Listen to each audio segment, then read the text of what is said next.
Salut les pirates. Alors, aujourd'hui on se retrouve pour parler de Kaido, de son passé et de sa connexion à Wano. Est-ce qu'on sait vraiment tout sur Wano et Kaido? Parce qu'il y a un énorme secret sur la raison de sa venue.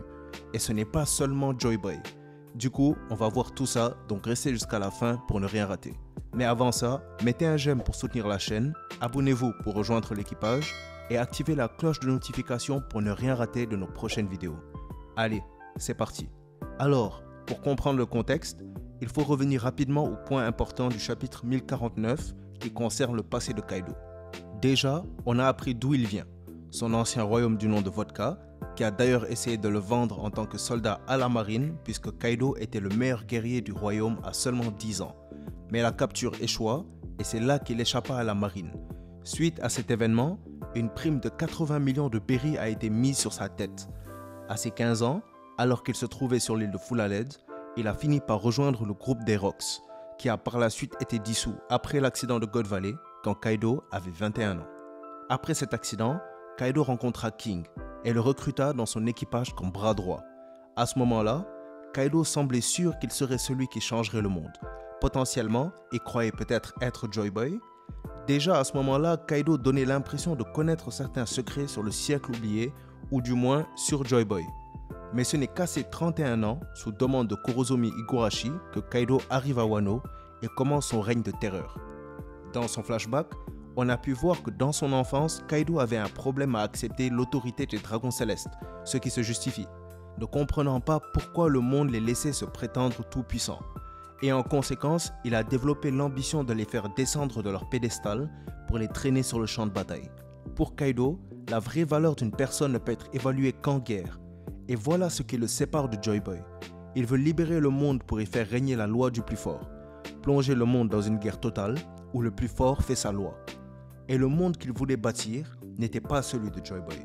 C'est ce que lui-même réalise en parlant à King, lui disant que le monde qu'il bâtit n'est pas celui que King attend, n'est pas celui que Joy Boy devait bâtir. C'est là où la quête de Kaido pour devenir le prochain Joy Boy prend fin. Dans ma vidéo sur le combat prophétique de Kaido et ce dernier, il y a déjà plus de 2 mois, j'avais théorisé que la raison pour laquelle Kaido est à Wano est parce qu'il sait que Joy Boy libérera le pays et que s'il assiège Wano, alors il aura l'occasion de combattre Joy Boy et perdra face à lui.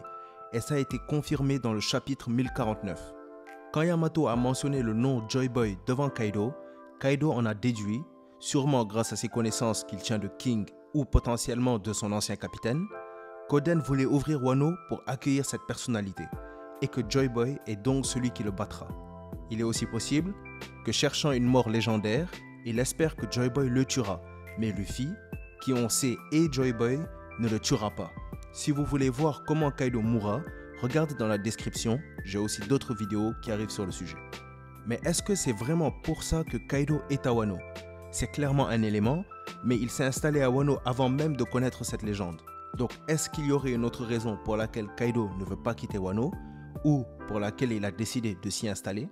Je trouve bizarre que Kaido, qui fait partie des derniers de la race Oni, dans son flashback, aucune mention de sa race ou de ses parents n'a été faite, alors que c'est un élément extrêmement important. D'ailleurs, il y a beaucoup de trous pour lesquels je suis enclin à penser que ce n'est pas le dernier flashback de Kaido et qu'il n'est pas terminé. Je pense qu'il y a un rapport entre la race de Kaido et le pays de Wano, qui serait la raison pour laquelle il est venu à Wano à l'origine. En dehors bien sûr de la demande d'Higurashi qui lui a vendu Wano pour fabriquer ses armes contre sa protection. Ce rapport entre la race Oni et Wano se retrouve dans la géographie même du pays. Je m'explique. Wano est composé de plusieurs régions séparées de courants marins. Les régions ont aussi toutes des climats différents. Ce n'est, dans des conditions normales, ni logique ni possible. La seule possibilité, c'est que toutes ces régions soient issues de zones géographiques différentes. Et l'île d'Onigashima est aussi une île qui fait partie du pays de Wano. Donc quelle est son origine? Le secret était là sous nos yeux depuis le départ. La connexion entre Kaido, les Oni et Wano est évidente quand on y pense. Le seul moyen pour expliquer la situation géographique de Wano, en rajoutant le fait que l'île se trouve au-dessus d'une cascade, est en rapport avec Kaido. La race Oni est connue comme la race de tireurs de continents. Wano aurait alors été créé en assemblant différentes parties de différentes terres, expliquant la séparation entre chaque région. Et l'île d'Onigashima serait la tombe de celui qui l'a assemblée. avec le dôme d'Onigashima étant le crâne de ce dernier. Cela ferait de la race Oni celle qui a créé le pays de Wa. Voilà pourquoi Kaido veut prendre le contrôle de Wano. Pourquoi il refuse de quitter Wano. Parce que sa race est celle qui est à l'origine du pays. Il considère que le pays lui revient de droit, expliquant l'origine de son plan du nouvel Onigashima qui consiste à reprendre le contrôle de Wano et de faire de Yamato son shogun. Maintenant, pourquoi le pays de Wa a été assemblé de la sorte? Eh bien, tout a été fait pour rendre Wano difficile d'accès et on peut facilement comprendre pourquoi. Le pays de Wano abrite de vaillants guerriers, les samouraïs, mais plus encore, les clans qui composent Wano et surtout le clan Kozuki sont extrêmement importants pour la renaissance de l'ancien royaume, étant donné que les Kozuki sont ceux qui possèdent les connaissances nécessaires pour transmettre les informations sur le siècle oublié à travers les poneglyphes, mission qui leur a été sûrement donnée par Joy Boy. Ce dernier, lors de la chute de son royaume, aurait alors demandé à un Oni de créer un pays difficile d'accès, où ils pourront protéger les connaissances sur le royaume et transmettre l'histoire à travers les poneglyphes. Cet Oni aurait alors pris différentes parties de différentes terres, les aurait assemblées et les aurait déplacées au-dessus d'une cascade pour rendre le pays difficile d'accès avant de mourir de fatigue à côté du pays qu'il venait de créer. Et ces restes ont alors donné naissance à l'île d'Onigashima qu'on connaît aujourd'hui. Et les îles assemblées seraient le pays de Wano. Si ma théorie est juste, et que Kaido considère que Wano doit lui revenir de droit, à cause justement des conditions de sa création, alors Kaido ne quittera jamais Wano. Ce qui renforce mon autre théorie, que Kaido doit forcément mourir pour que Wano soit libre.